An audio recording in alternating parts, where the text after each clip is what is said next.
नमस्कार दोस्तों, स्वागत है लोक सेवा अकेडमी के आज के डेली करंट अफेयर्स के एक बिल्कुल नए और दमदार विश्लेषण में। आज तारीख है 26 मई 2026। देखिए, अगर आप गवर्नमेंट एग्जाम्स की तैयारी कर रहे हैं ना, तो आपको पता है कि समय कितना कीमती है। इसलिए बिना एक भी सेकंड बर्बाद किए हम आज की टॉप 5 न्यूज़ का पूरा 360 डिग्री एनालिसिस करने वाले हैं। तो चलिए शुरू करते हैं। ओके, तो फटाफट से देख लेते हैं कि आज के पिटारे में क्या क्या है। आज हम मुख्य रूप से 5 सेक्शंस कवर करेंगे: economy, polity, defence, international relations और आखिर में एनवायरनमेंट। तो चलिए सबसे पहले डाइव इन करते हैं हमारी इकोनॉमी पर, जहां रिजर्व बैंक ऑफ इंडिया ने कुछ ऐसा किया है जिसने सच में सुर्खियां बटोर ली हैं। जरा इस नंबर को देखिए, 2.87 लाख करोड़ रुपए। जी हाँ, फाइनेंशियल ईयर 2025-26 के लिए आरबीआई ने केंद्र सरकार को इतने बड़े सरप्लस अमाउंट को ट्रांसफर करने की मंजूरी दे दी है। मतलब अगर हम भारतीय इतिहास को देखें तो ये अब तक का सबसे बड़ा ट्रांसफर है, लिटरली द बिगेस्ट। अब यहाँ पर ना एक बहुत ही दिलचस्प बात समझने वाली है। अक्सर लोगों को लगता है कि सरकार के पास पैसा कम है तो बस नए नोट छाप लो, राइट? पर असल में ऐसा बिल्कुल नहीं होता। ये एक बहुत बड़ा मिथक है। सच्चाई तो ये है कि ये जो बम्पर फंड आया है ना, ये मुख्य रूप से विदेशी मुद्रा भंडार, गवर्नमेंट बॉन्ड्स और अलग-अलग इन्वेस्टमेंट से हुई भारी कमाई का नतीजा है। दरअसल इस साल आरबीआई की बैलेंस शीट पूरे 20% तक बढ़ी है, जो कि अपने आप में एक बहुत बड़ा अचीवमेंट है। अब शायद आपके मन में ये सवाल आए कि इतना सारा पैसा दे दिया तो आरबीआई के पास अपने लिए क्या बचा? वेल, इतने बड़े पेआउट के बावजूद आरबीआई ने बहुत ही स्मार्ट तरीके से अपने कंटिंजेंट रिस्क बफर को 6.5% पर मेंटेन रखा है। आसान भाषा में कहें तो मैक्रो इकोनॉमिक स्टेबिलिटी को बनाए रखने के लिए और भविष्य के किसी भी आर्थिक संकट से बचने के लिए ये एक बेहद मजबूत ढाल की तरह काम करेगा। तो अब सवाल ये है कि इस सब का इम्पैक्ट क्या होगा। देखिए, इस कैपिटल इंजेक्शन से ना हमारी सरकार को एक बहुत ही जरूरी राजकोषीय राहत यानी फिस्कल ब्रीदिंग रूम मिल गया है। ग्लोबल मार्केट में कच्चे तेल की कीमतें आसमान छू रही हैं, ये तो हम सब जानते हैं। तो ऐसे मुश्किल वक्त में सरकार अब बिना देश का कर्ज बढ़ाए बड़े बड़े इंफ्रास्ट्रक्चर प्रोजेक्ट्स और वेलफेयर स्कीम्स को बहुत ही आसानी से फंड कर पाएगी। ये इकोनॉमी के लिए एक बहुत ही पॉजिटिव सिग्नल है। ऑलराइट, अब शिफ्ट करते हैं अपना फोकस राज व्यवस्था यानी पॉलिटी की तरफ, जहां सीधे असम से एक बहुत ही बड़ा और अहम संवैधानिक डेवलपमेंट सामने आ रहा है। हम बात कर रहे हैं यूनिफॉर्म सिविल कोड यानी यूसीसी की। इसका सीधा सा मतलब है विवाह, तलाक, विरासत और गोद लेने जैसे जितने भी सिविल कानून हैं उन्हें सभी धर्मों के लिए एक समान कर देना। असम सरकार का ये 2026 का बिल बिल्कुल इसी दिशा में उठाया गया एक बेहद निर्णायक कानूनी कदम है।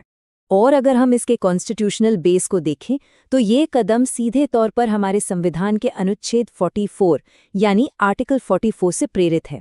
इसमें बिल्कुल स्पष्ट लिखा है कि राज्य पूरे भारत के राज्य क्षेत्र में नागरिकों के लिए एक समान नागरिक संहिता सुनिश्चित करने का प्रयास करेगा। ये सीधे तौर पर डायरेक्टिव प्रिंसिपल्स का हिस्सा है। चलिए अब रुक करते हैं हमारे डिफेंस सेक्टर का, जहां हमारी स्वदेशी मिलिट्री ताकतों ने एक और बहुत ही शानदार माइलस्टोन अचीव कर लिया है। मिलिए सूर्यास्त्र से। ये भारत का बिल्कुल नया यूनिवर्सल रॉकेट लॉन्चर है। एग्जाम के पॉइंट ऑफ व्यू से इसके 2-3 की फैक्ट्स आपको बिल्कुल रटे होने चाहिए। पहला, इसकी रेंज जो कि 300 किलोमीटर है, और दूसरा, इसका उद्घाटन महाराष्ट्र के शिरडी में नाईबे की एक प्राइवेट फैसिलिटी में किया गया है। ये ना सिर्फ हमारे मेक इन इंडिया इनिशिएटिव को बूस्ट करेगा, बल्कि डिफेंस एक्सपोर्ट्स के लिए भी एक बहुत बड़ा गेम चेंजर साबित होने वाला है। आगे बढ़ते हैं और इंटरनेशनल रिलेशंस के सेगमेंट में आते हैं। आज यहाँ हमारे पास दुनिया भर से 2 बहुत ही प्रमुख ग्लोबल हेल्थ अलर्ट्स हैं जिन पर हमें चर्चा करनी है। देखिए, यहाँ स्थिति थोड़ी गंभीर है। एक तरफ तो कांगो और युगांडा में इबोला के एक नए स्ट्रेन बुंडीबुग्यो स्ट्रेन के फैलने के कारण डब्ल्यूएचओ ने तत्काल प्रभाव से हेल्थ इमरजेंसी और ट्रैवल एडवाइजरी लागू कर दी है। ये बहुत ही इमीडिएट खतरा है। वहीं दूसरी तरफ अगर हम लॉन्ग टर्म की बात करें तो जिनेवा में चल रही 79वीं वर्ल्ड हेल्थ असेंबली में एंटी माइक्रोबियल रेजिस्टेंस यानी एएमआर से निपटने पर पूरा फोकस किया जा रहा है। ये दोनों ही डेवलपमेंट्स ग्लोबल हेल्थ पॉलिसी के लिए बहुत ही क्रूशियल हैं। और अब हमारे आज के विश्लेषण के आखिरी पड़ाव पर चलते हैं, पर्यावरण यानी एनवायरनमेंट। यहाँ हमारे पास कुछ बहुत ही शानदार रिन्यूएबल एनर्जी इनिशिएटिव्स की खबर है। क्या आपने कभी सोचा है कि जमीन के भीतर जो अथाह गर्मी छिपी है उससे भी बिजली बन सकती है? जी हाँ, इसे ही हम जियोथर्मल एनर्जी कहते हैं। और अच्छी खबर ये है कि लद्दाख की पूगा वैली में भारत के पहले जियोथर्मल प्रोजेक्ट के लिए ओएनजीसी के एमओयू यानी समझौते को अब 5 साल के लिए और एक्सटेंड कर दिया गया है। ये भारत के क्लीन एनर्जी गोल्स के लिए एक बहुत बड़ा कदम है। इसी के साथ जरा इस 1% के आंकड़े को देखिए। सुनने में बहुत छोटा लगता है ना, लेकिन जनवरी 2027 से सभी हवाई जहाज़ों के ईंधन में कम से कम 1% सस्टेनेबल एविएशन फ्यूल, जिसे हम एसएएफ कहते हैं, मिलाना एकदम अनिवार्य हो जाएगा। तो भले ये सिर्फ 1% है, लेकिन इसका इम्पैक्ट देखिए। इस छोटे से कदम से हर साल लाखों टन कार्बन उत्सर्जन को कम किया जा सकेगा। है ना कमाल की बात?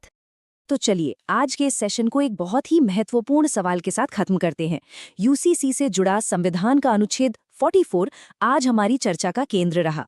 लेकिन सोचने वाली बात यह है कि संविधान ने तो दशकों पहले हमें एक समान संहिता की राह दिखा दी थी, पर क्या हमारा इतना विविधतापूर्ण समाज ग्राउंड लेवल पर आज इसके लिए पूरी तरह तैयार है?